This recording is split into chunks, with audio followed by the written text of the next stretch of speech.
In this video, I'm going to take you through how to set up cameras in the field so that they're secure from theft, how to check and maintain them, and how to do this all safely.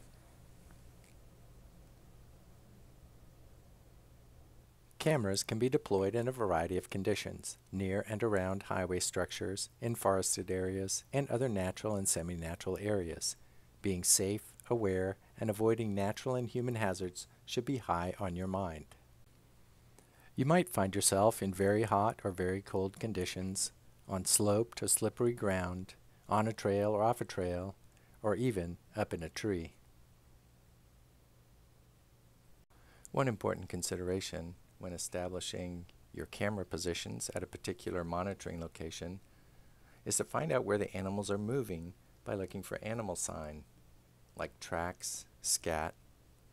In the case of this structure, which was nicely filled with mud across the bottom, we saw deer, coyote, and bobcat tracks, primarily on one side of the underpass. Although animals might be moving through the whole underpass, this told us where cameras might be best positioned to capture these animals moving. There are a lot of ways to attach cameras. We will show you 3. In this clip, the camera security box is glued using fast-drying epoxy to the bridge abutment. The approach is steep and the camera high enough up to require a ladder. This keeps it out of the way of people who might want a free trail camera.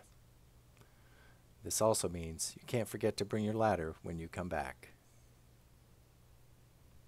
Another way to attach a camera is with a tree screw, which is a camera mount that screws into wood. This is more stable than a strap, and if you combine this approach with being high up in a tree, you can hide the camera and position it well at the same time. To position the camera, simply tilt it on the mount until it faces in the direction you want. You can also take test pictures to make sure it ended up in the right orientation. One easy way to keep your cameras safe, even where people travel, is using matte textured camouflage tape. The kind we use is made for hunting situations and lasts for up to 3 months in mixed weather. Sometimes your best security is to use existing rocks and debris and just hide the camera. When that's just not possible, but you still need some security for your camera, you can install metal posts and concrete footings in the ground and attach the security box to the post, making sure that you use a padlock to attach the box, and make sure you don't lose that key for when you come back.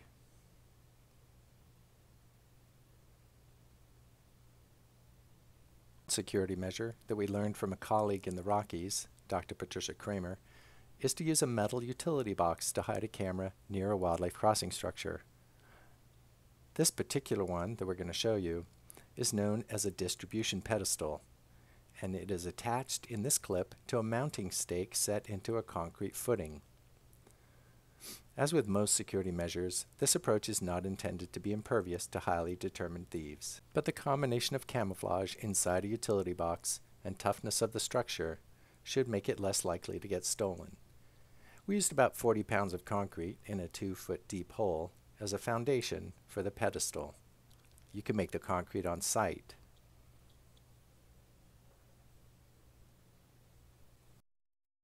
You can make one of these security devices fairly easily yourself in your workshop, or in this case, your driveway.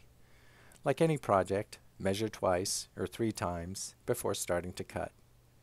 Where you decide to put the hole for the camera to look out will determine the height of the camera above the ground and will influence the type of wildlife you can capture. So make sure of the height you want before you measure and cut. The first step is to use a 1/2 inch or greater diameter drill bit to create openings at the corner of your intended camera port. At this point, you should have a respirator and safety glasses on to keep pesky metal particles out of your lungs and eyes. After you have created holes in the corners, use an angle grinder with a cutting wheel to cut along the lines you measured and placed to outline the camera port. The dramatic shower of sparks won't hurt or set anything on fire. The drilling and cutting should take about 15 to 20 minutes at the most. After cutting through most of the port edges, you can finish with a one-ended hacksaw, cutting the remaining bits of metal holding the piece of metal in place. which is where your camera port's going to end up.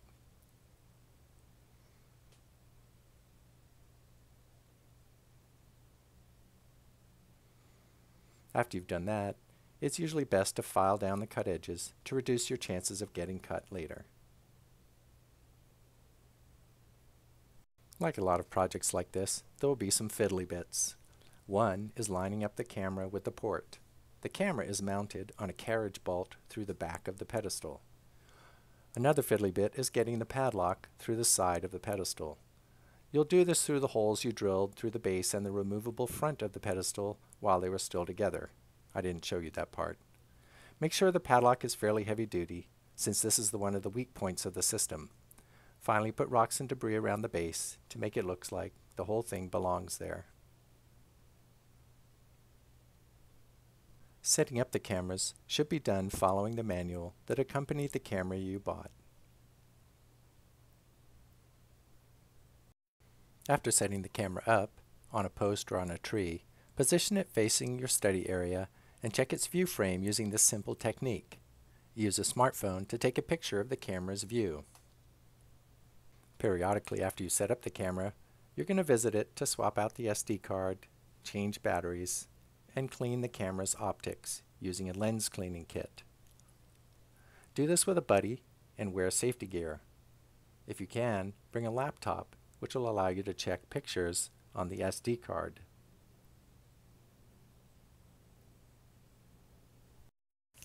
Going through the SD card in the field is important because it allows you to see if your camera is capturing animals or moving vegetation. Thanks to Catherine Harold, Patty Kramer, Annabelle Lauderbeck Valenzuela, Matt Rippentrop, Michelle Cowardin, Julia Kinch, and all the student interns and DOT staff who have helped make this project more successful. I hope this video was informative for you.